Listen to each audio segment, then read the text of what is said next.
scene opens on a vibrant, sun-dappled forest floor.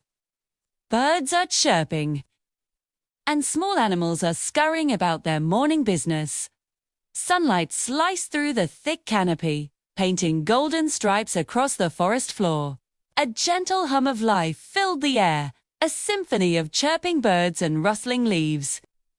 Along a well-trodden dirt path, a young tortoise named Tessa made her way. Her shell, a deep, polished green, shone in the morning light.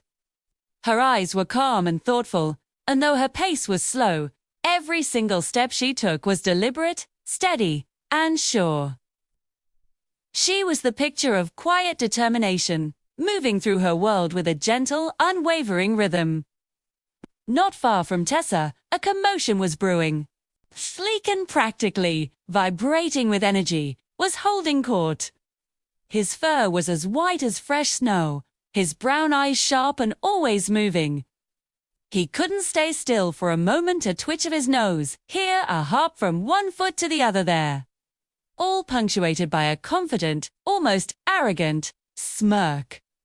A crowd of forest animals had gathered around him. Chattering squirrels, colorful birds, a clever-looking fox, and even a wise old owl, whose feathers were ruffled by the morning breeze. Harvey bounced on the balls of his feet, his voice ringing out across the clearing. "I'm telling you," he boasted, puffing out his chest, "there's no one in this entire forest who can match my speed. Holmes, the fastest, the quickest, the best. I bet I could beat anyone here with my eyes closed and one paw tied behind my back." He let out a loud, bragging laugh that made some of the smaller animals flinch. The squirrels chittered in amusement, and the fox grinned, enjoying the show. From the edge of the crowd, Tessa looked up. She had been listening quietly, her head peeking out from her sturdy shell. Her calm voice, though not loud, cut through Harvey's boasting. "Then race me," she said, her tone even and clear. A collective gasp rippled through the crowd. Every eye turned from the flashy hare to the slow-moving tortoise. A squirrel dropped the nut it was holding. Harvey stopped mid-twitch, his ears perked in disbelief. "You?" he scoffed, looking down his long nose at her. "You want to race me?" "The fastest runner this forest has ever seen." He let out another booming laugh, this one even louder than the first. "That's the funniest thing I've heard all morning." Tessa didn't flinch. She met his mocking gaze without a trace of fear, her ancient eyes holding a quiet wisdom. She simply nodded. "Yes, I'll race you." The crowd murmured, the animals exchanging puzzled glances. What was she thinking? It was an impossible challenge. Harvey, wiping a tear of laughter from his eye, leaned in closer. "But why? You know you can't win. It's not a fair fight." Tessa's voice remained steady, a calm anchor in the sea of excitement and doubt. "It's not always about being the fastest," she replied simply. Her words, though spoken softly, seemed to echo in the sudden quiet of the clearing. Perched on a high branch, the wise old owl, who had been observing everything with his large round eyes, saw the truth in her statement.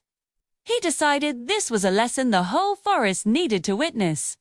He flapped his great wings, signaling for silence. "A challenge has been made, and a challenge has been accepted," he hooted, his voice carrying authority. "The race will take place tomorrow morning, at sunrise. The course will run from the old oak tree, around the crystal pond, and back to this very spot." A buzz of excitement went through the crowd. A race. And not just any race, but a showdown between the fastest and the slowest creatures in the forest.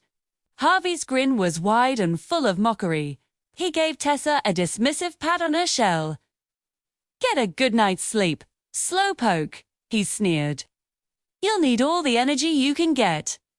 Me, I'll probably take a nap halfway through and still win before you even reach the pond." Turn and zipped away, a white blur disappearing into the trees, leaving behind the echo of his laughter. Tessa watched him go, her expression unreadable.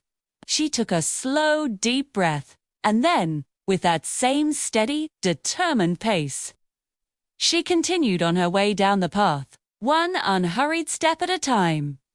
The forest held its breath, waiting for the dawn.